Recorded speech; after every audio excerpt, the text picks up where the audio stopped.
I sent you the other day that headline from that Wall Street Journal article about basically how, and people are familiar with this, there was 2 articles I did. One of them was that the Wall Street Journal said that the UFOs are a Pentagon disinformation campaign. Yeah. And they were A, Air Force hazing rituals for Air Force officers that were working on nuclear sites, and B, they were also secret EMP experiments designed to test EMPs on live nukes that we have in our silos to see if they can take out the nukes. So what did you think of that? Well, so it's a really interesting article because it's a New York Times article about Wall Street Journal. Was it Wall Street Journal? Yeah, Wall Street Journal. Okay,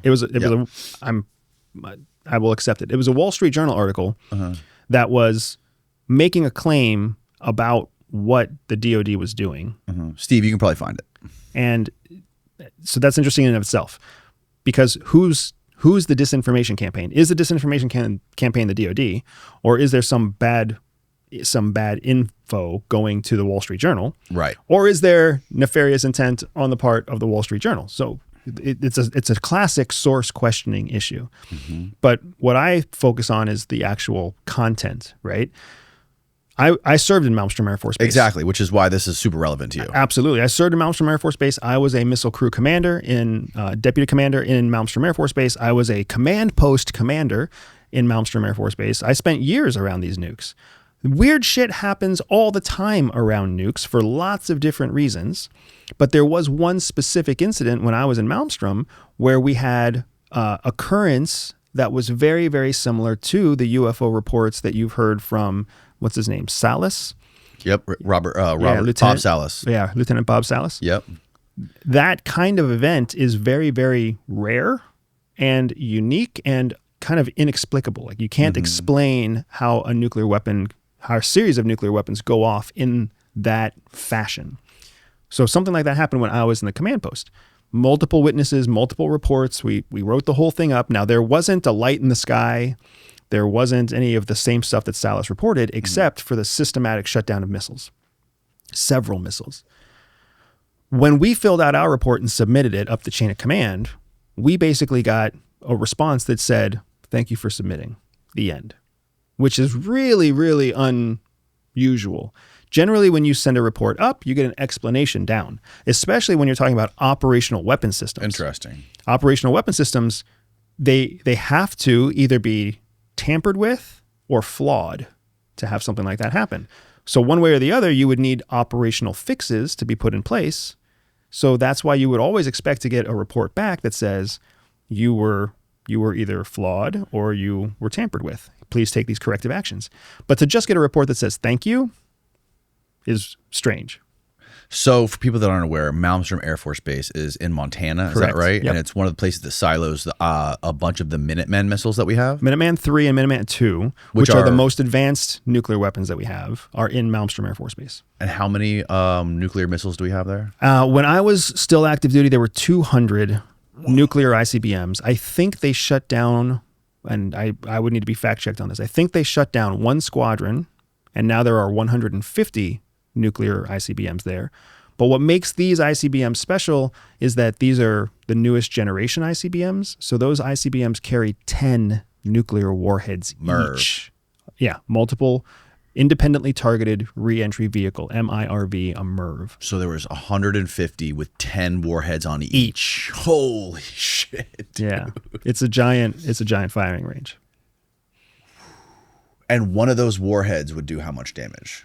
It would depend on what the warhead was equipped with, but generally compared to like Hiroshima and Nagasaki. Oh, so we don't make our tactical warheads. Our strategic warheads now are not anywhere near as high yielding as the strategic warheads of World War II. So they would be about a third to 25% of the size. Okay. Because we have so many of them. So now that they can be targeted, you don't need to worry about just mass destruction. So this was before CIA. You're in the Air Force and you get sent to go work at Malmstrom, right? Underground. I don't know how far underground, but 100 feet. Wow. So you're in charge of. So what is like the day to day working at Malmstrom, managing all these nukes? Like I imagine it's one thing to say that, okay, Robert Hastings wrote that book, UFOs and Nukes. He interviewed over 167 nuclear officers that worked at these nuclear missile silos around the world. Right. And they claim to see weird UFOs in the sky. Correct. But also, can you allude to how psychologically sound you have to be an officer to working at one of those missile silos? Absolutely. So it's the connection between UFO sightings, and let's keep in mind, UFO means unidentified flying object. It does not mean alien. It does not mean little green man. Right. It means there's something in the sky that cannot be identified. And that means it cannot be identified by Air Force radar. It cannot be identified by anything that's on the ground in the moment. It can't be identified by FAA. What the is it? We don't know. There are lots of things that can be unidentified. Of course. But that's what we're talking about, is unidentified objects. So when you sit underground, you are rigorously recruited because you have to deal with the stress of living underground and going through the routine and the mundane moments or the mundane lifestyle and the high stress moments that come from living down there. But you're just two of multiple people, because there's a whole security guard force that sits and lives in a house above the capsule. So if you think about it, it's like a tic tac underground, right? Like it's actually almost shaped like this. So this is 100 feet underground.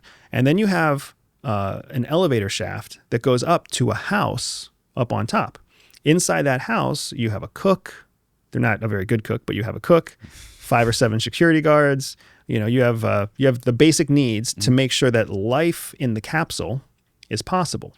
So when you talk about a missile site, you're actually talking about 14, maybe 9 to 14 people at any given time. Wow. The people underground are highly vetted. The people above ground are less highly vetted, right? You've got officers who have college degrees underground. You have an 18-year-old enlisted kid on the top floor. So it's a mixed bag.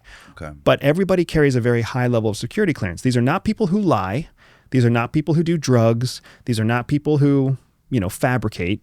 And the job is hard and rigorous. So you can trust the opinions and the experiences of these people, even if they don't know what they are seeing. When they say they see something and they don't know what it is, they see something and they don't know what it is. Right. They're not drunk on the surface level or something. They're Q cleared, right? You have to have a Q clearance. So it's the Q clearance is the highest level of nuclear clearance. These guys are category 6, category 12 cleared. Okay. And that's a subcategory underneath what's known as special compartmented information.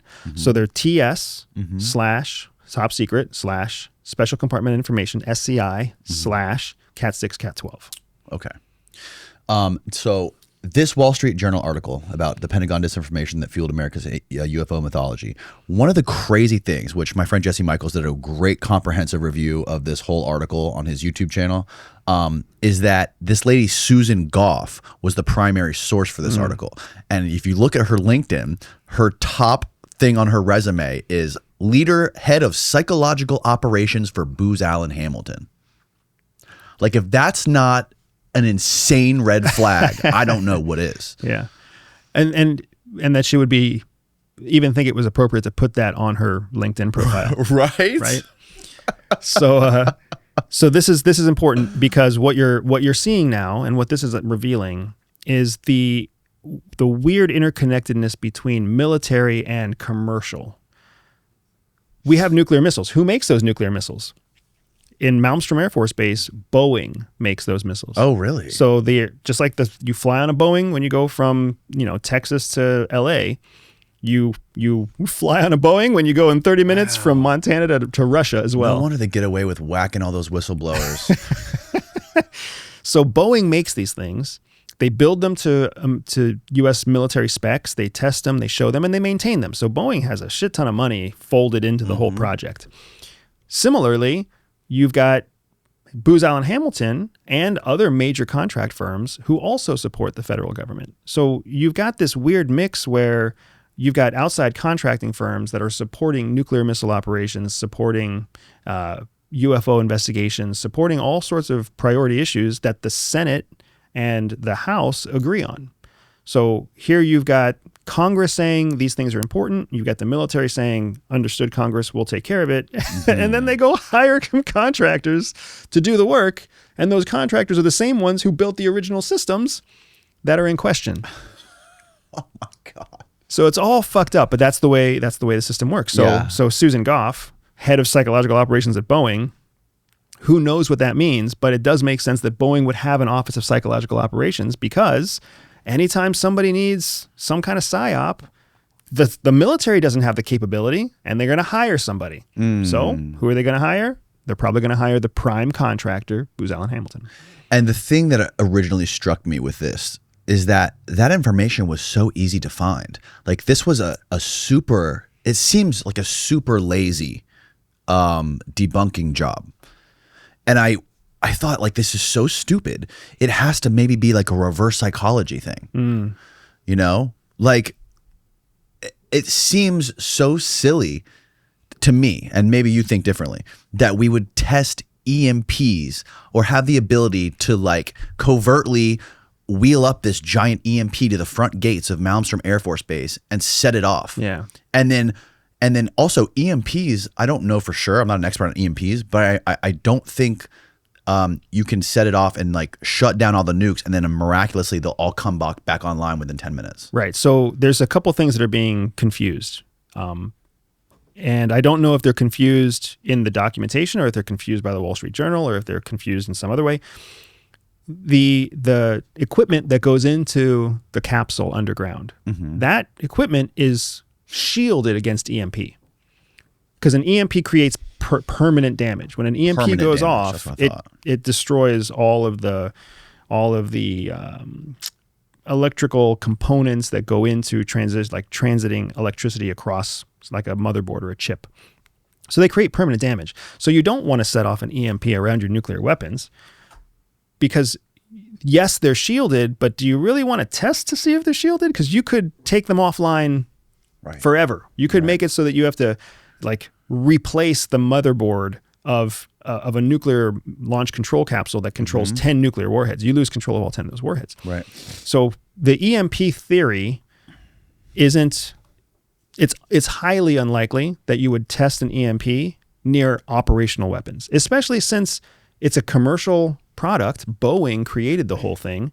They have testing sites in Nevada, Arizona, Utah. They have Southern California, out in the desert, where you can put the same component that's underground, and you can put an EMP and you can test it right there in the field, right? Without having to be anywhere near operational weapon systems. That's how these things happen. So if EMP testing was occurring, it wouldn't make any sense to do that in an operational weapons field. You would do it somewhere else. Right.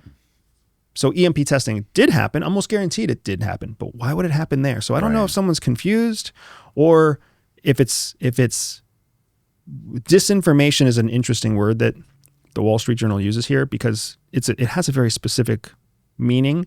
Disinformation is fabricated, intentionally false, strategic deception information. Exactly. You're lying, and you know you're lying intentionally. You know what the truth is, and you are delivering something that is not the truth. Right. The two other types of information are misinformation. Misinformation is mistaken information, incorrect information that is not known.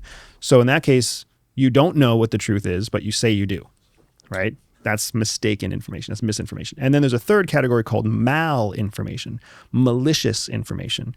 Malicious information is when you know the truth, and you pick what part of the truth you share so that you can create a malicious outcome, right? So I know that your ex-girlfriend sent you a text message. I also know that you told her she's a creep and to go away. But what I tell your wife is just, hey, did you know that Danny's texting with his ex-girlfriend? That's malicious information. I know more, but I'm only selecting what's going to get me the outcome I want. Right. So does the Pentagon use disinformation? Absolutely. But is this a case of disinformation? Is it a case of malinformation? Is it a case of misinformation? I'm not sure. And because when you look at the correlation between nuclear activity and the sightings of UFOs, it's consistent worldwide. Consistent worldwide among countries that share that information publicly. So I was commissioned, my company was commissioned back in 2023 to do 2021 to do a study for an ultra high net worth who was planning to invest in a mine that was near a nuclear facility overseas. So he reaches out to my company. He's like, hey, I want you guys to do an intelligence study of this investment property that I'm looking at because it's close to a nuclear site, and all of the locals say that there's all these UFOs. And I don't want to... What kind of mine? I can't tell you the kind of mine. He's like, I want to invest in the mine, but I don't want to invest in a mine that's not going to have a high yield return. And if there's a bunch of government activity in the sky, if there's aliens in the sky, if there's something in the sky above my mine, it's not going to be a good investment for me. Right. So, I got this, and my company was so young. Well, what if a UFO crashed there? It'd be a great investment. Or would it? Or would the government just take the property from you? Probably take it. Right? That's the kind of stuff. Depending on which government. And it's overseas, exactly. So you got all these concerns that are very valid. I remember getting the email, and I was like, this is stupid. I looked at my wife, and I was like, this is stupid. Are we actually going to, for a 5-figure deal, are we actually going to do like put months of research into this and actually figure this shit out? The deposit clears. And that's what it boiled down to in 2021. That's what it boiled down to. So we do the study. I'm totally blown away by the findings, because what we find is that all over Europe and all over North and South America, nuclear facilities have this high incident rate of UFO identification. Now, our conclusion is that it's due to other identifiable issues, right? There's a bias towards reporting in areas where there are more people. So military installations don't have more population, but they have more trained observers. So when military bases see more things in the sky than, say, some farm town in Kentucky, it's because the populations might be the same, but the military base has more people who are looking. They're looking in the sky. Right. Where the farm town, they have people there, but they're not trained to look up in the sky for security reasons. Right. So you've got this incident reporting bias that happens. And because of that, now you have more incidents that are being reported near nuclear facilities. You have more militaries and more facilities worldwide. They're all looking in the sky. They're all reporting this stuff. And then you end up having this kind of mass psychosis where now, before you ever show up to this base, like when I was in Malmstrom, you already know it has a history of having strange things in the sky. So then you go there, and what do? You look even more for things in the sky. So we definitely found the incident reports, and we found that there was correlation. But we also found that intelligence agencies and space agencies were constantly involved in the process of clearing information. So if it was really nothing, if people were seeing planes and balloons and drones and birds or bats, if they were seeing nothing in the sky, nothing would be classified. Right. But sometimes things were classified. Right. So what were they seeing in those instances? So it became this very interesting element for me where I was like, oh, you know what? It's not consistent. With the people who say, there's nothing in the sky, it's stupid that we're looking. And then you've got other people who are like, it's a giant government conspiracy. Both sides are wrong. But there is something in the middle. There is some truth to, there's UFOs in the sky that have national security implications that qualify to be classified. Well, you also have people in Congress testifying of being in skiffs, being shown things and beings that are not from this earth, or they don't believe are from this earth. They're at least non-human. Right. And when you have like people, sitting Congress people talking about seeing this stuff, and like high level people like David Grush talking about this stuff, like it's insane to me that a private company, and I would assume that there's military contractors that are holding these secrets, possibly even they probably have more information than like the military even does, just from anecdotal stories I've heard. And it seems just so bizarre to me that in the world we live in, there can be a private military contractor that has information that would, if let out, like change humanity and change our view of our existence and the universe. Why is that surprising to you? It's not surprising to me. It's insane to me. If that's true, that's fucking insane. So it's funny because I see it as probable, and I also see it as kind of American, because remember, we're a country that thrives on innovation, ingenuity, unfair advantages in business and development. If the military were to get their hands on some sort of alien tech, they wouldn't be able to do anything with it because they don't have any of the skill sets that it would take to reverse engineer, to study, to research. So all they would do is call in a commercial company to come do the thing. And the commercial company knows that any work they do, they want to wrap it up in intellectual property, right? If I'm going to touch this thing, I need to be able to own what I learn from this thing. And that way, government, you're going to save money, right? Mm-hmm. So instead of charging you $50 million to take apart this space device, I'm going to charge you $10 million, but I get to keep the IP. And the government, of course, is like, government would do that? Absolutely. They do that shit all the time because they've got a budget to keep by the end of the year. And they're like, oh, you know what? This is going to turn into a whole bunch of nothing. We found some space junk. We don't know what the space junk is. We're going to call in Booz Allen Hamilton, and we're going to let them look at our space junk. And we're going to trust them to tell us the truth because they've sworn a secrecy agreement with us or whatever else. And Booz Allen Hamilton's like, we'll take a look at your space junk, and we're going to give you a 50% discount, but we keep the IP. Ah, good deal. Fist bump, high five, because guess what? When I retire as a general, guess where I'm going to get my next job?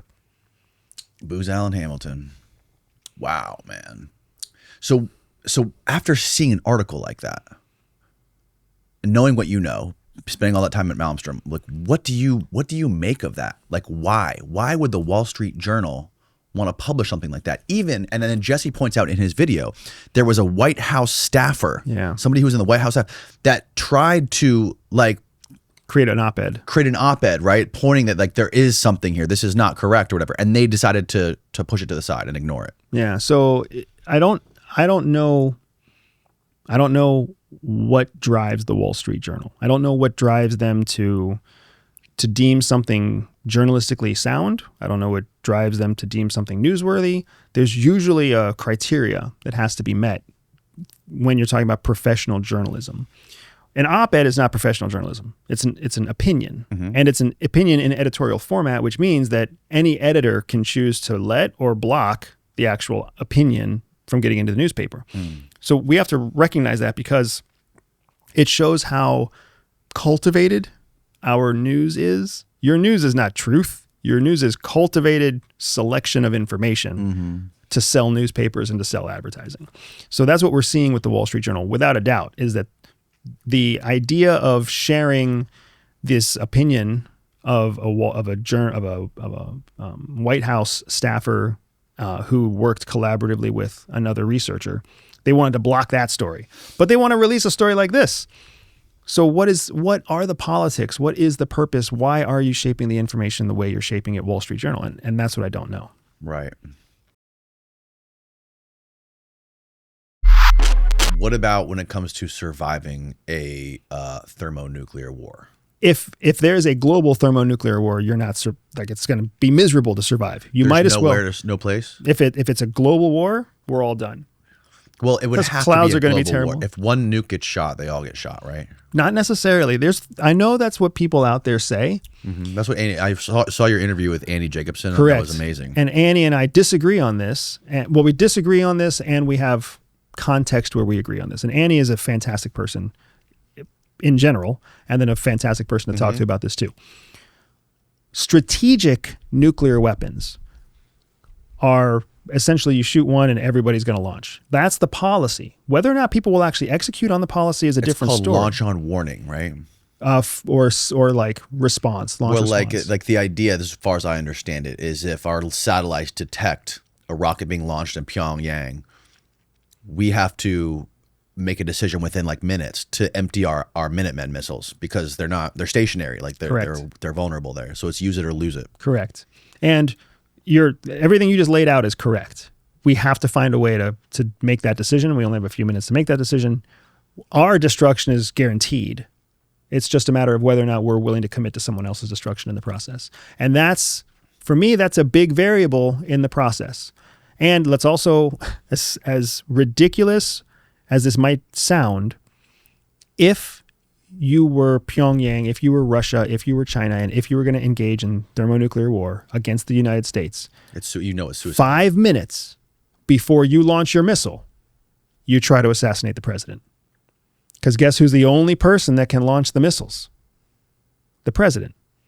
So if you assassinate the president 5 minutes before you launch your missile. Say that one more time? If you are any thermonuclear capable country, yes, and you're preparing a launch against the United States, 5 minutes before you launch your missile, you attempt an assassination of the president. Who would do the assassination? Doesn't matter. Doesn't matter whether you do it or whether you hire somebody else to do it. What matters is that you don't launch that missile until you know if the assassination was successful or not. Because if the assassination is successful, the only person who can open the football is now dead. You launch your missile, and now the warning comes across, and now the DOD is like, the president needs to access the football. Well, the president is now the vice president. Unless the vice president is sitting next to the president when they're assassinated, there's a logistical challenge getting the football to the vice president. And now, time's a ticking. So if you really wanted to play out thermonuclear war, it's not just going to be somebody launches a missile. It's going to be assassination attempts, distractions, bombings, all sorts of stuff that happens to distract and delay the time frame before the U.S. can make its counter-launch decision. That's if we're talking strategic missiles, which I don't think anybody would use. I think people would use tactical battlefield nukes before they ever use strategic nukes. That's what actually keeps me awake at night. What keeps me awake at night is China barricades Taiwan in the preemptive move to take Taiwan. The United States deploys some sort of carrier group in that direction, and then China uses a tactical 1-mile blast radius nuke and destroys the entire carrier group before it can even get there. Do we call that nuclear war? Do we then launch all of our nukes on China? Right. I don't know. And that's assuming China is the country that launches it. What if it's not even China? What if it's some splinter group that launches a rocket portable nuclear warhead that has a small blast radius, a tactical battlefield nuke? Or like, I think you guys laid this out, but I thought about this is like if Russia wanted to hide a nuke somewhere in some like militia's fucking truck, right, exactly, and detonate it, and then it gets detonated, and you're like, oh well, we don't know whose nuke this is. Correct. Like the whole classic mutually assured destruction argument about how strategic nuclear war would break out it's obsolete. It's obsolete because it has no tactical battlefield advantage. We learned this in World War II. When we bombed Hiroshima and Nagasaki, we had to go back in and rebuild the fucking places. It cost a shit ton of money to rebuild Japan. And we had to deal with nuclear fallout. And we had to deal with like civilian distrust of the new government and everything else. Not to mention the way it rattled cages everywhere across the world when the United States used nuclear weapons in World War II. So now everybody's like, nuclear weapons are a fantastic deterrent, which we're seeing in North Korea, which we're seeing when Iran wants nuclear weapons. They want to have... This is a great point you made on that podcast too. They want to have the ability to protect themselves. Yes. And that Kim Jong-un is likely going to die of a natural death in his bed at night because he's armed with nuclear. And he was saying that Clinton or something, it was Kim Jong-il made a deal with Clinton not to do nukes, and behind his back he did the nuclear program. And now we don't fuck with them at all. Yeah, we don't mess with them because now you have a fucking one-eyed rabid dog. Right. You're gonna cross the fence? No. You're like, let's just let that thing die. Let's find some other way. Let's pay South Korea to poison it. Like that's how we're gonna deal with that threat. But so everybody wants strategic nuclear weapons because it keeps people out of your fucking property. Yes. But nobody wants to use strategic nuclear weapons because if you use them, you don't get any benefit. It's suicide, right? It's suicide to you. And if let's say we launched all of our weapons at Russia and Russia, for whatever reason, didn't counterattack, we just nuked all the prime real estate in Russia. Right. It's useless to us. And don't they have a dead man switch? Don't they have some sort of system there that it detects even if everyone's dead dead? hand, yeah. That's what Annie says exists in Russia. Yeah. I don't know of any kind of dead hand that we have. The dead hand. The dead hand. So if everyone's dead, they have sensors that will just unleash hell. Yeah. Essentially, it's like you're holding the trigger not to launch, and then if you're killed, oh yes, okay, the trigger's released. I hope that thing doesn't get a false positive. That's crazy. Yeah, dude. right. It's just it's a Charlie horse, and you're like, oh, we're fucked. Right. Yeah. Fuck, that's crazy. So what do you think the probability is that a strategic ICBM gets launched? Almost zero. Almost zero. And I think Annie and I agree with this, that the probability is almost zero. That does not mean that I don't believe a nuclear weapon will go off. I believe that a tactical battlefield nuke, some kind of dirty nuke, some kind of suitcase nuke, transnationally controlled nuclear device, something like that, I think that has about a 30% chance of going off in the next 5 years. I always worried that the cartels would get a nuke. That's a perfect example. It's a transnational threat that can afford to buy a nuke. They can totally afford to buy some old Russian, old Soviet nuke that found its way into Belarus. Like, it's not impossible. Keep in mind, of all the nuclear capable countries, there are other countries that are not nuclear capable, but still hold nuclear weapons for other countries.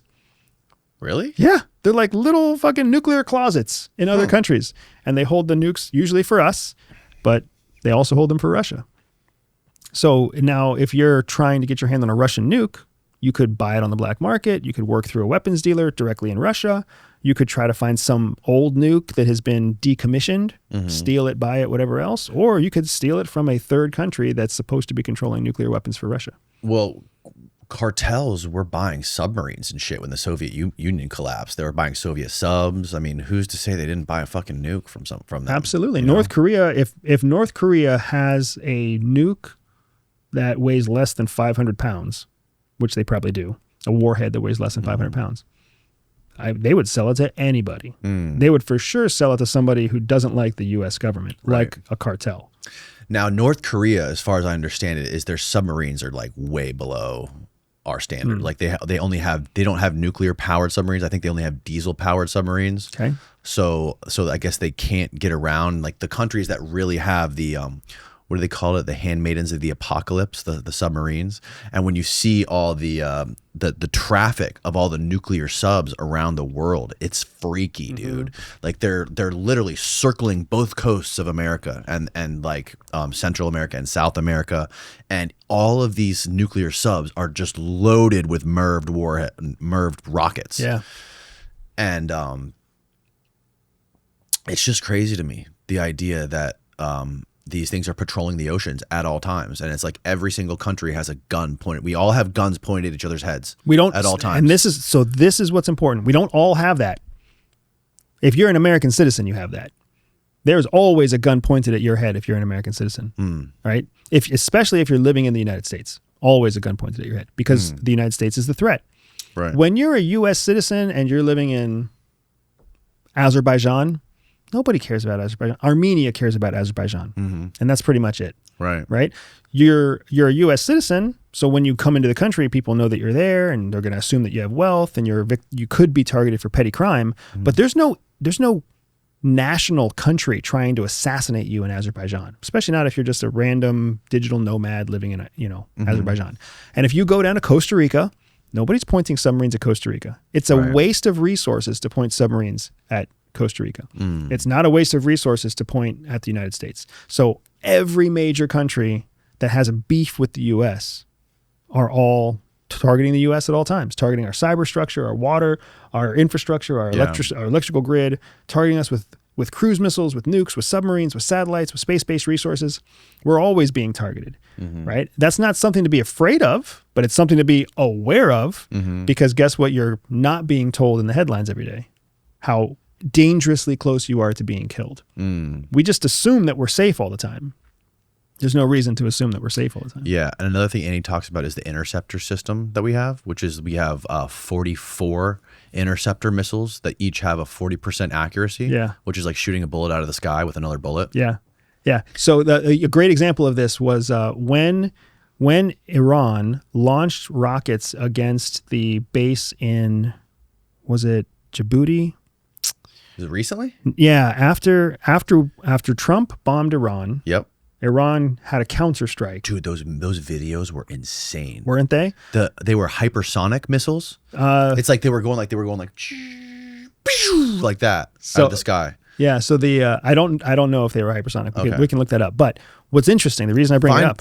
Sorry, continue. Yeah. I don't want to interrupt, but find videos of the Iranian hypersonic missiles that recently hit. There it is. Yeah. Well, no, that's Tel Aviv.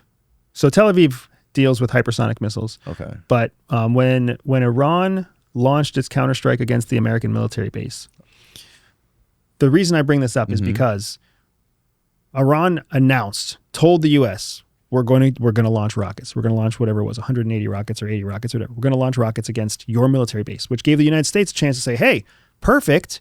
We're going to evacuate civilians from the base, or we're going to evacuate the base down to core requirements, and we're going to deploy our rocket shield. We're going to deploy our rocket interceptors. And then when they launched the rocket interceptors, it was an average of, I think, 5 interceptors per rocket that was inbound, which is even less than the 40% accuracy Andy's talking about. It means 20% accuracy for an American weapon system that's first world, an American weapon system handled by the Americans trained to handle that weapon system. They had a 20% accuracy rate shooting down the inbound rockets. And what we did in that exchange was show Iran that we only have a 20% accuracy. Right. So now, luckily, they told us, hey, we've got 80 missiles coming in. And of course, we do the math and we're like, oh, sweet, 80 times 5. That's how many we're going to make sure we have these on staff. Well, if you don't know how many rockets are coming, how many munition are you supposed to have to defend yourself? Right. Is this it? I don't know. What is this, Steve? Oh, these are the these are the hypersonics? No, this is Tel Aviv again. Interceptors in Tel Aviv. Okay, yeah. This isn't what I was talking about. There was videos of these maybe. Oh yeah, you see how it velocity? speeds up, dude?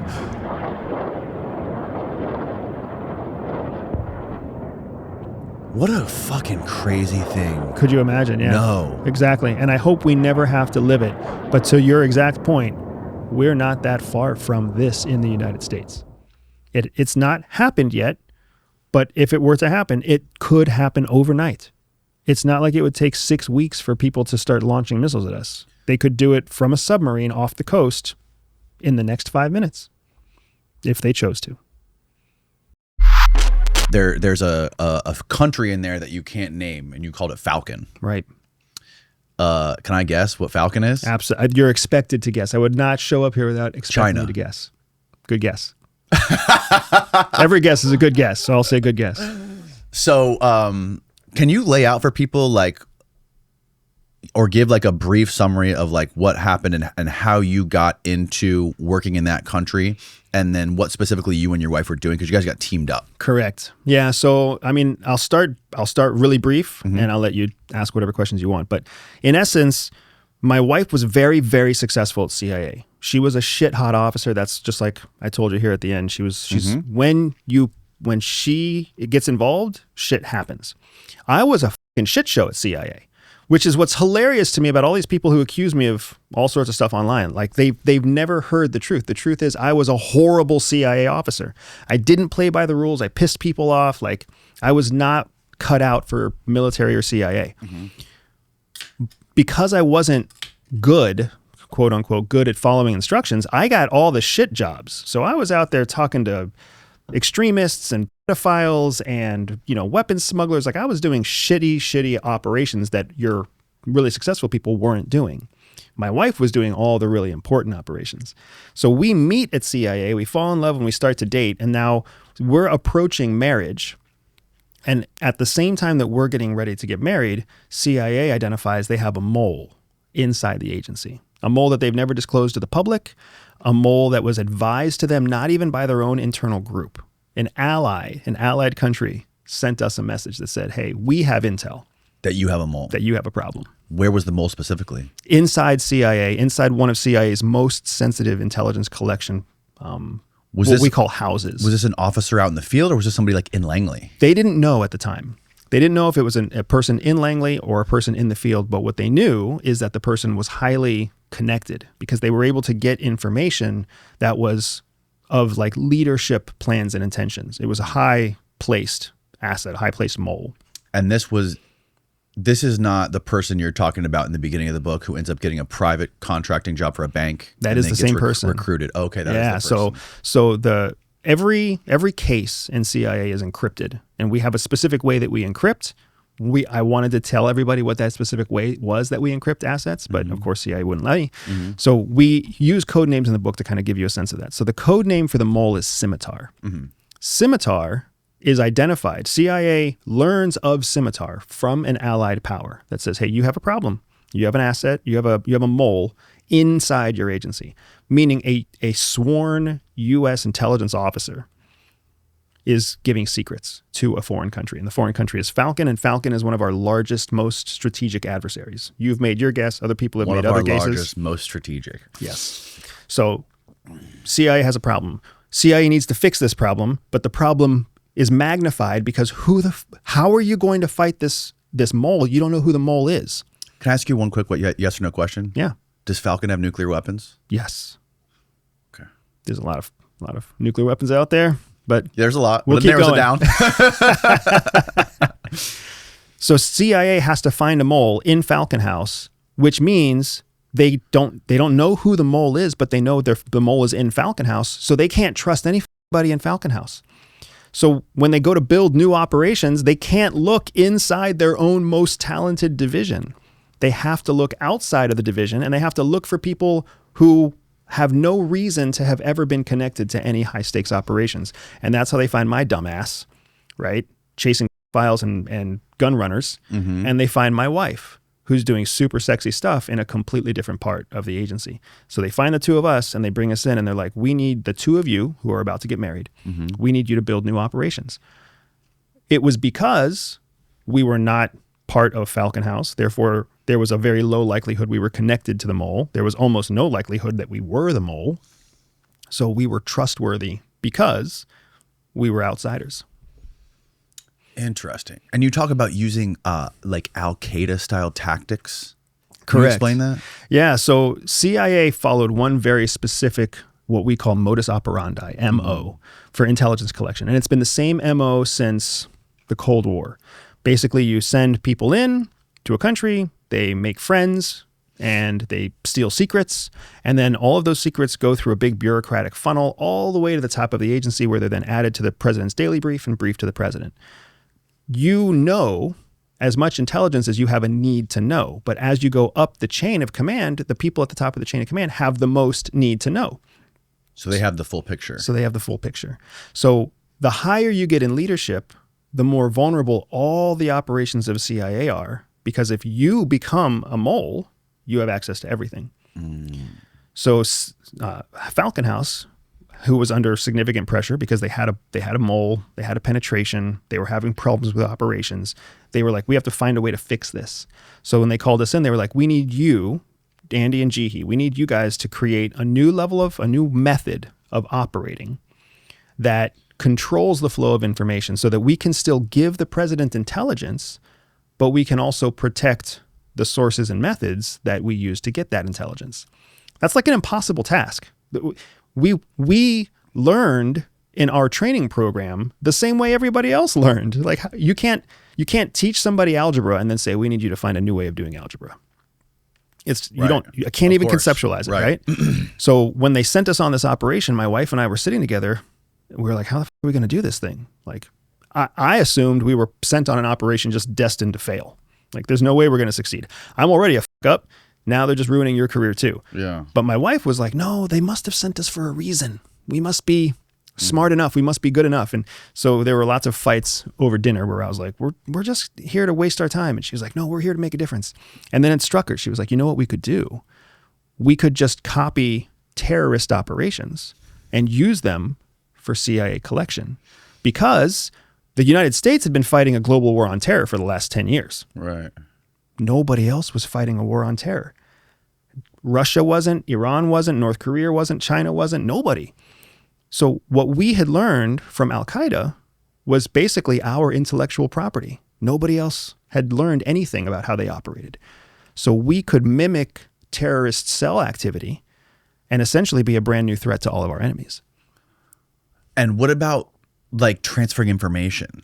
And like, because I'm assuming if there's a mole, you don't know where it is. You don't know if it's in the field, if it's outside Langley, if it's in the office, it could potentially have access to like cables coming in and stuff like that. Exactly. So like, what process do you even take to sort of like A, protect information so a mole can't get access to it and you don't even know who the mole is, right, and B, find the mole? So once we identified that there might be something to the decentralized process of terrorist operations, it's really important that you understand, at least superficially, how a bureaucracy works. I think we all know how bureaucracy works. If you've been to public school, you know how bureaucracy works, right? President knows, or the principal knows everything. The vice principal sucks the principal's toes, and then everybody else is. That's basically how bureaucracy works everywhere. So when we had the way terrorists work is the principal doesn't know anything except an attack has been successful. Everything about the preceding decisions for that attack, they don't know about. Oh, really? Because the principal knows he's target number one. Osama bin Laden knew he was target number one. So all he had to do was approve attacks. He didn't have to plan them. He didn't have to know when, where, how, Right. who, whatever. He just had to say yes. So he had underlings and underlings and underlings, and different cells would plan different types of attacks. Run the suggestion would go up the chain through a courier, and the courier would say, hey, cell A wants to blow up a train in London. Cell B wants to attack an airport in, Kuwait, whatever. And then all the person above them had to do was say yes or no. And then the biggest successful attacks would basically continue going up the chain. So everybody in leadership didn't know anything about the details of what was happening underneath. Each cell of 12 to 15 radicals, they were completely dedicated to their operation. You've heard of the term sleeper cell. That's what a sleeper cell is. A sleeper cell is a cell of people who know that one day they might be activated, but they don't know who each other are. And when they're activated, they make all of their decisions internally, fully decentralized. Wow. So we were like, well, what if we did that from within CIA? What if we made a cell where we made all of our own decisions, Right. and all we told leadership was the final plan? We didn't look for their guidance. We didn't look for their support. We didn't look for their anything. We were just looking for their approval, basically. And then the way that That's a great way to stovepipe stuff. Correct. Keep it secret. And that's if you're trying to protect yourself against a mole and you don't know where that mole is. Yes. The stovepipe is the best way to go. And how'd you find the mole? We didn't find the mole. So when we were put on the mission, we were told after we had gotten deep into it, we were told afterwards, hey, by the way, there's a mole out there. And the mole is messing things up, and we need you to fix things. That was a very important part of the story, because had they told us there's a mole, you need to fix things, and we're going to use you fixing things as bait to bait the mole. Had they been transparent like that, we would not have had a First Amendment right, because we would have agreed, essentially. Right. So instead, our lived experience made it so that we didn't know what was going on. And there's no evidence, or else if there was evidence that they would have told us, then that would have not made it through the review board, right? And did the mole get caught? The mole ended up being caught as a result of not just our operation, but because of multiple other operations that were happening compartmentalized in adjacent to us. And so jumping to the end kind of a little bit, the mole was arrested, I think, in 2019, possibly 2017. I'm not sure. Was this public? Like, was it in the news? It was public in the Department of Justice, like, archives, which are publicly available. There was no headlines, though. Because the headlines are not, headlines are a little bit more controlled than we think they are. They are? Yeah. What? Yeah, because it's really easy to publish something and not tap a journalist on the shoulder, right? And anyways, so the mole was ultimately arrested, but the mole was arrested after we had already left CIA. So we were not actively involved in the effort to arrest the mole. We basically just served our operational purpose, and then the mole was kind of tracking us, and we didn't find out about it until after the fact. Wow. That's pretty wild. It's pretty wild. And I can see why CIA would do that, because frankly speaking, it's exactly what I would do if I was a senior leader at CIA. You don't want to warn the people, because that's going to distract them from their mission. Right. It also makes sense because what we did with our shadow cell was just one new experiment. It would have made total sense for them to have 2 or 3 other teams of officers, some married, some dating, some gay, some friends, who knows, but multiple other people out experimenting also, because you're putting out more bait. When you go fishing, unless you're a very skilled fisherman, right? When I go on a charter boat fishing trip, because I'm a dumbass fisherman, the first thing they always do is throw a bunch of chum in the water to bring the fish in. So that's all we were. We were just chum. We just have to accept that we live in a society where we don't have a say. And the one thing that we do have a say in is who gets elected to office. And we don't fucking exercise that say. We sit around and we bitch at the dinner table, and we'll complain at the bar, and we'll drink our Coors Light and try to rule the world from our little bar stool, but we're fucking stupid. Because the one thing that we can do to actually shape the future is to get off our ass and vote every time we have an opportunity to vote, and to do the research so that we have an informed vote when we choose to make that vote. Instead, we have Congress people in Congress who don't represent us, and all we do is complain about it. And when the time comes to reelect them, we either don't go or we go and just vote based off of some party line. Yeah, but even the elections are rigged, though. Like even the two people that end up making the primaries on both sides, and you get this binary choice between who's going to be president. It doesn't seem like, I think there's a general sentiment in the country right now that the president doesn't run the country. The president's not even a puppet anymore. The president's just a fucking actor now. That would be a wrong assessment. That would be You a think wrong that's a wrong assessment. assessment? Absolutely. If anything, the president is more powerful now than they've ever been in the past because the Congress, who's supposed to have power, is a bunch of pussies. So they keep giving more power to the president so that when their constituents complain to them, they can be like, hey, it's out of my hands. The president has the power. Well, if the president has so much power, let's use Donald Trump as an example, who is doing all the opposite things he would campaign that he was going to do, right? He campaigned he was going to release the Epstein files, campaigned that he was going to drop the debt, campaigned that he was going to stop all the endless wars. He's continued the endless wars. He just increased the debt by 3 to 5 trillion. Right. And he's like, who the fuck? Epstein who? What? Yeah. You still care about this? He's it's insane. And all the biggest people who supported him and campaigned for him, all the high IQ MAGA people, are all like pushing back against this now and questioning what the fuck is happening. Correct. Like, is he in charge? Because it doesn't seem like it. So the fact that he can just do what's against his campaign promises shows that he has the power to do whatever the fuck he wants to do. You just gave the exact example as to how much power the president has. Well, why wouldn't he want to do what he promised the people that he was going to do? Why do you think he promised the people, or do you think he just said what he had to say to get elected? It's what every president has done since Obama. It's what every president has arguably done forever, right? They make promises to get into office, and then they don't fulfill their promises. Like we've been littered with failed campaign promises. Right. And every president goes through the period where everybody accuses them of not following through on their promises. And then you have a few presidents that try to fulfill that promise, and then they get criticized for that too. That was Obama's Obamacare, right? He's like, I promise we're going to do this. And then the only way he could get it done was with executive orders and hijacking Congress. And then when he did it, we're all like, oh, you just broke the thing. You made it worse than it was before. And you created this new precedent for executive orders. So let me ask you this. Why can't any of the presidents follow through on what they campaign on? Do they campaign on the things that they believe are good? No. That the people think are good? No. They campaign. Presidents are elected officials. And what we have discovered, like what the government has discovered and what professional politicians have discovered, is that the people who vote for the president are determined based on age and a piece of paper that they've filled out. That's basically it. Everybody has an opinion. Everybody has a vote. Well, how many opinions are right? Right. So how many voters do you think actually know what the fuck they're voting for? Right. So every 4 years, it becomes a race. Arguably every 2 years, it becomes a race of how do you get people to get off their ass and go vote? Not vote for the right person, not vote for what they believe. Right. How do you just get them to just go vote for whatever the fuck they're going to vote for? Based on whatever propaganda you've been indoctrinated in. Bingo, right? And that's essentially what it is. So that's the game right now.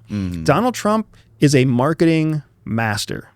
He knows how people think. He knows so well how people think that he's been maybe super rich, maybe not rich, maybe successful at real estate, maybe not successful. Nobody fucking knows because he's so good at just getting people to take action. That's what he's done. So when he ran in 2016, even the party that he was running for didn't want him to win, and he still won. And then when he ran again, he was a convicted felon. He had all sorts of, there was all sorts of reasons why nobody should have voted for him, but he won again. And just like you said, the people who were the high IQ MAGA people who backed him are now not backing him. He even convinced them. Which never happened with Obama, by the way. It's just because Obama was still groomed by a party, right? Right. There's no party. There's no party with Donald Trump. The party is Donald Trump. Right. There is no Republican Party backs Donald Trump. There's no future plan for the Republican Party to stay in power. Like there's none of that. He's just a wild loose cannon that I think the political landscape is kind of like, what if this happens again? What do we do then? Because everything was supposed to be controlled, right? If you remember the leaks that happened when the Democratic Party pushed back, deliberately held back Bernie Sanders in order to advance Hillary Clinton, Like they were shaping their politics. The party was shaping who was supposed to move up in the hierarchy. Donald Trump just threw a giant fucking grenade in the whole hierarchy of the Republican Party. And now they're trying to figure that out. But who is the party? Like, who are you saying? Are these financial interests? Like, who is the party? Who's deciding who to push Bernie Sanders out and to put Hillary Clinton in? Who are these dark, mysterious people that run the world? They're not really dark and mysterious, and they don't run the world. So among very wealthy people, you have a few people who are known as kingmakers. Have you ever heard the term kingmakers? Mm-hmm. Yeah. So kingmakers are people who are so wealthy that a change in policy can massively amplify their wealth or massively deteriorate their wealth. Consider, just as a very simple example, all the people who create paper, right? All the manufacturers that create something based off of the pulp of wood. Right. A small change in environmental policy massively transforms the entire paper industry. So you've got lobbyists who are watching out for whatever happens with wood. So whether it's toilet paper, whether it's books, whether it's cardboard, you got lobbyists who are like, wait a second, we want to make sure certain policies don't happen. And even better, we want to make sure that other policies do happen. Right. So they get involved into both parties to try to discourage environmental policy in the blue party and try to make sure that nobody encourages environmentalism in the red party. Right. So you have lobbyists that get involved, and those lobbyists are backed by very wealthy people who have money tied to these industries. Wealthy investors, wealthy conglomerates of investors, wealthy individuals. And they're not mysterious and they're not dark. They're the ones who shape each party. Correct. They're also called market changers, right? And there are people who can literally change a market based off of how they invest. If you follow cryptocurrency, again, I don't like decentralized cryptocurrency, but I think cryptocurrency is the way of the future. Centralized cryptocurrency, a digital US dollar, for example, I think that is the way of the future. But when you look at cryptocurrency, the 30 to 40% of cryptocurrency is these institutional investors, whales, who just pick up the phone and they're like, hey, we're going to buy $10 million of Bitcoin today. And when they buy their $10 million of Bitcoin, the price shoots up, right? Because now everybody thinks that Bitcoin's going crazy. And then after that trade is done, 2 weeks later, the Bitcoin price drops, right? And then they're like, oh, they sell their Bitcoin. They buy 10 million on Monday. The price jumps up by Wednesday. They sell their $10 million in Bitcoin on Wednesday. Yeah. And then the market turns down again. Right. Like that's how super wealthy people work.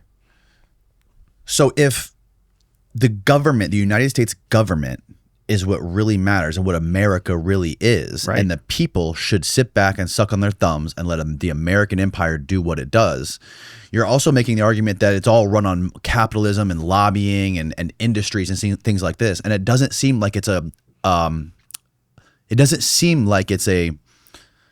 monolithic strategic thing. It seems like it's a very, very discombobulated thing with all these different financial entanglements of people, billionaires, whoever they are, that aren't looking out for anything except for their bank accounts and making sure that their kids and their grandkids are going to have a legacy or have a fail-safe. So that's what every middle-class person is looking out for too, just to make sure that their kids and their grandkids have some kind of fail-safe. Sure. So again, for all you cryny, whiny, panty bitches out there, just get your handkerchief ready. How dare you? Yeah. Our country is a perversion of what it was supposed to be.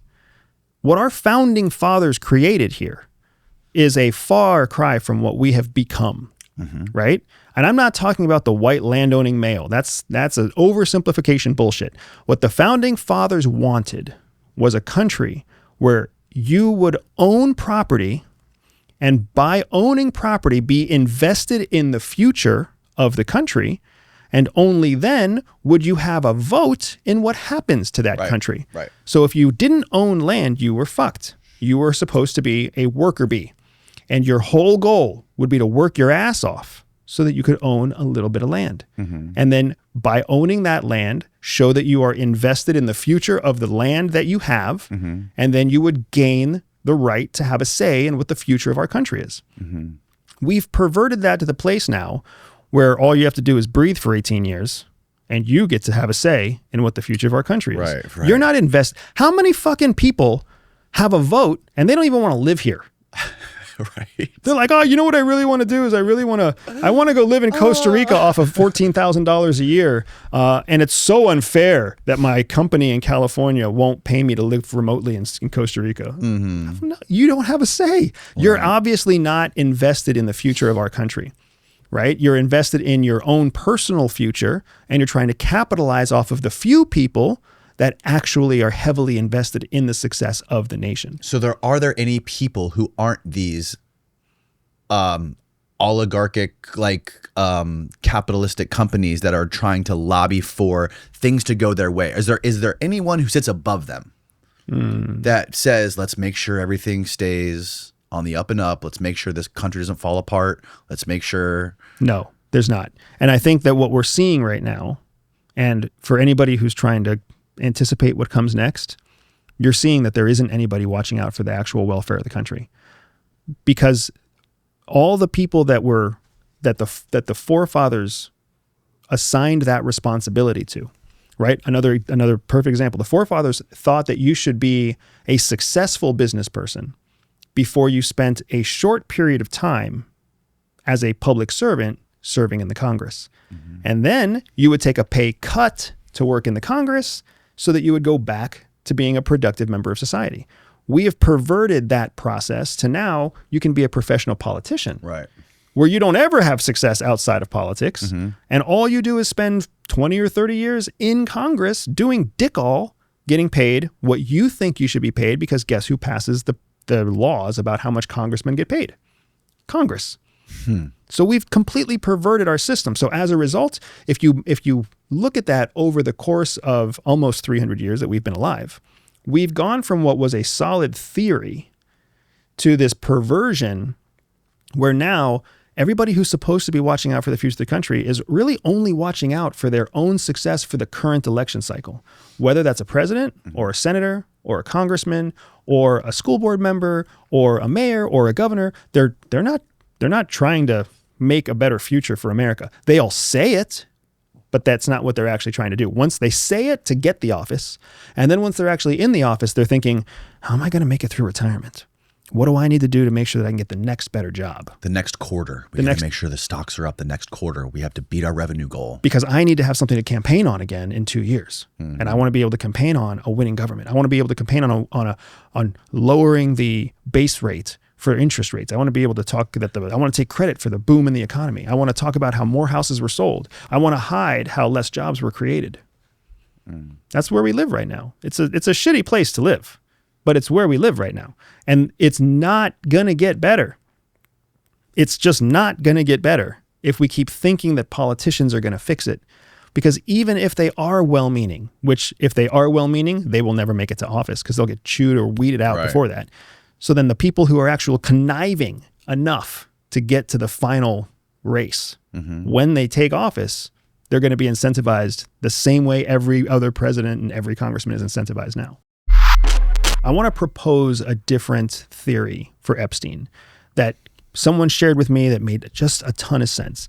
Everybody, including me, has pontificated on the idea of whether or not he would work for CIA. And I still don't think he would ever work for CIA. I don't think there's any likelihood he was a CIA asset. I think that's Really?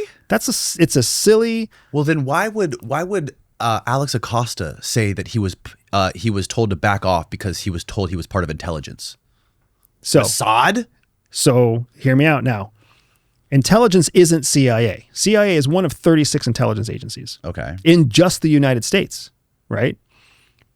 I have long said that if he wasn't a CIA, if he was an asset for an intelligence company, an intelligence agency, it could be Mossad. Mossad would run a guy like that all day long, right? And there's definitely intelligence value in Epstein. Sure. The theory that I want to propose is, what if he wasn't tied to foreign intelligence at all? What if he was tied to FBI? What if he was a covert informant, which is an intelligence asset, for FBI? I think that's possible. The reason I'm saying this is because somebody brought to me the idea that there could be a connection between how he made his money, which nobody understands how he made his money.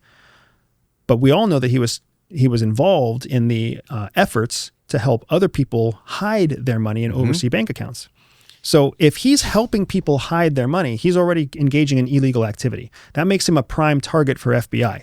all the sex trafficking, child stuff aside, if he's helping rich people hide their money offshore so they don't pay taxes, that is an FBI issue. And if FBI finds him in the middle of this mix, and that would explain how he makes so much money, because if you're helping other people find money, you take a fat commission on that. And if they're rich enough, they don't even feel the commission that you're making. And in the meantime, you're the guy that's helping them hide their money. You become buddy-buddy with everybody who's trying to hide money in offshore accounts. That makes him all the more interesting to FBI. So FBI would go to him, and in any classic FBI investigation, he's not the guy they're trying to take down. They're trying to take down the rich people who are hiding their money. Of course. So when they approach a guy who's an interlocutor like that, they're like, hey, we know what you're doing. You could go to jail for 30 years, 50 years for the rest of your life, but we're not going to press criminal charges. Right. Instead, what we need you to do is become a CI, a covert informant, a clandestine informant for us. And we will give you protection in the activities that you're engaging in as long as you continue to provide information for us. That protects him against investigation because he's an FBI CI. So now all the shit that he's doing, as long as he's telling the FBI he's doing it, could potentially fall under the same protection. So now I haven't heard people talk about that opportunity. That is a far more probable, far more likely, far more sensical possibility than any of the Mossad, any of the CIA stuff, because it makes absolute sense that especially the Obama era years would be trying to hunt down wealthy people and how they hide their money. Right. And that would protect him. And now if that doesn't say that Donald Trump's not on that list, that doesn't say that other wealthy people are not on that list, but now what it does show is why the Epstein files wouldn't be released.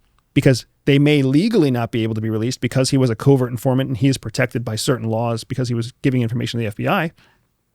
And it could also explain why he either got whacked in prison or escaped from prison.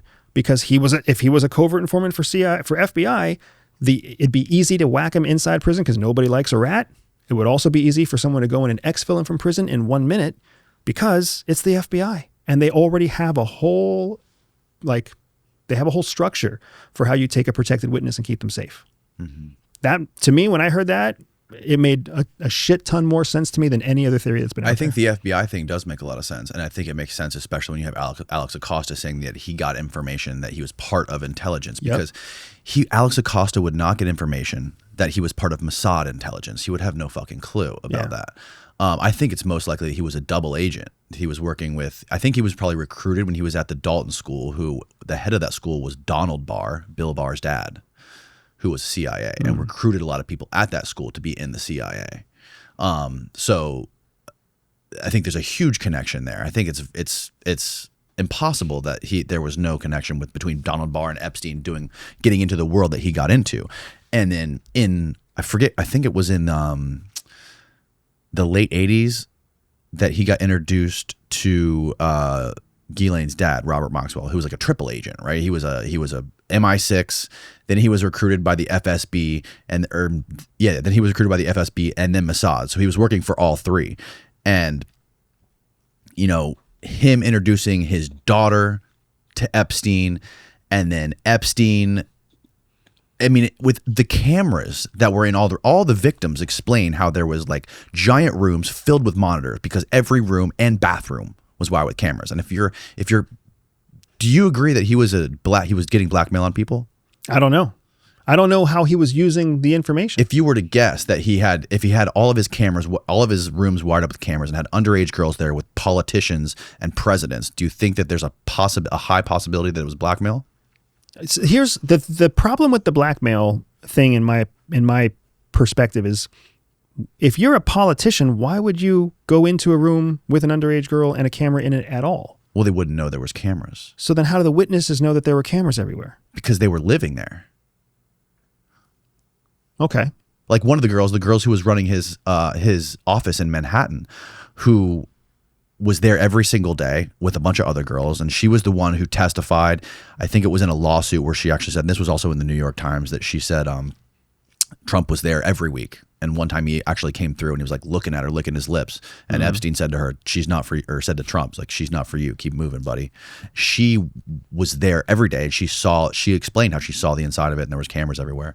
So I don't know if the plane had cameras on it. This is to me further evidence of the FBI CI scenario, because that's who an organization, a law enforcement organization would need documented evidence. And that's what cameras are. That's what audio mics are. That's what bugs are.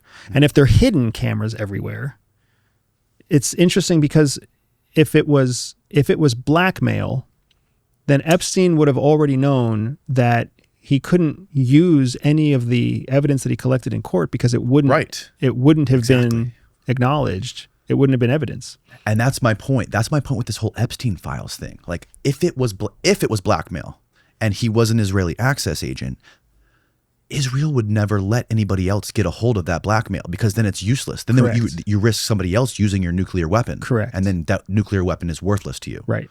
So I don't think I would bet that it was an Israeli blackmail operation. They have the blackmail on all these people, including Trump. And I don't think we have it. We don't have the fucking access to it because then it's useless.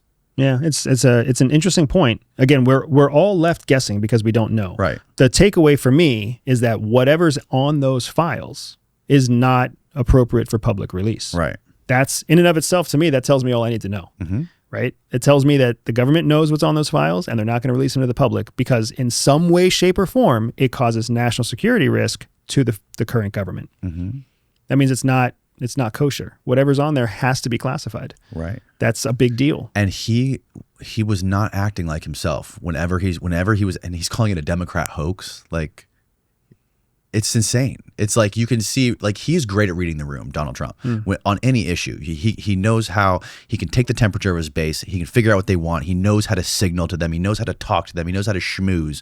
But with this thing, he's like Helen Keller, man. He doesn't know, like, everyone's looking at him like, what? Like, this doesn't make sense. This is not his MO. Find the that reminds me, speaking of the hidden cameras, there's an article that just came out on the New York Times a week ago, maybe, Stephen, where it showed the inside of his Manhattan apartment and it showed the bedrooms with the cameras, and they weren't that hidden. It was kind of like if I was a president going in there, I would almost think like maybe I should look around, like there's something. Yeah, I would love to see the pictures because this is all interesting to me. It's not interesting to me that we are, even now, right? Frankly speaking, you and I are too smart and too wealthy to be talking about Jeffrey Epstein. That's my opinion on this. We're too smart and wealthy? Too smart and too wealthy to be wasting our time on Jeffrey Epstein. I get it because part of our wealth is going to come from the people who listen to this. I think it's what most people want to hear about. They want to hear people talk about this. And I want to see, like, if this guy, if the president is going in and claiming to wipe out the deep state, right? And you're the one covering up for files, you are the fucking deep state. There's nothing more deep state than covering for files. I think that's why people want to know more about this, because it's just like, it's the most abhorrent thing a human being can be tied into. And other than like murdering babies, I think they're probably equally as bad. But like, I don't know. It just seems like people are trying to avoid it. And I think it's frustrating for people. So I'm not trying to avoid it. I'm trying not to.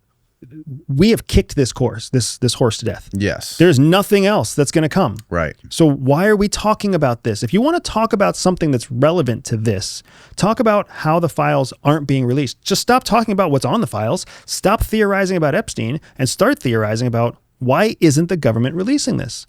Demand the government to release it. Write your congressperson and say, hey, this is some bullshit. Why would you not release this?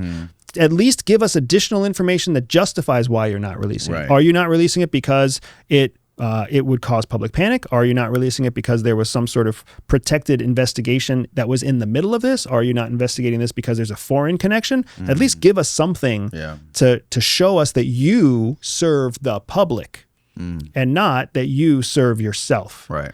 But that's not what we're asking for. Instead, we're out here talking about, oh, he could have been this, he could have been that, he could have been this, he could have been that. Yeah. That fucking doesn't go anywhere. It doesn't do anything. It doesn't help anything. Yeah. And we've all talked about all the theories already, and all we're doing is making up more theories. So what's the point? That's why I'm saying. I see what you're saying. Like you and I'm just saying this because I've watched you grow. I've watched people. I've watched your channel grow. I've watched your influence grow. I've watched how you yourself have transformed as a host and a journalist, as an investigator. I've watched it, and the platform has so much more potential than to just be revisiting all this old shit. Don't gaslight me, Andrew Bustamante.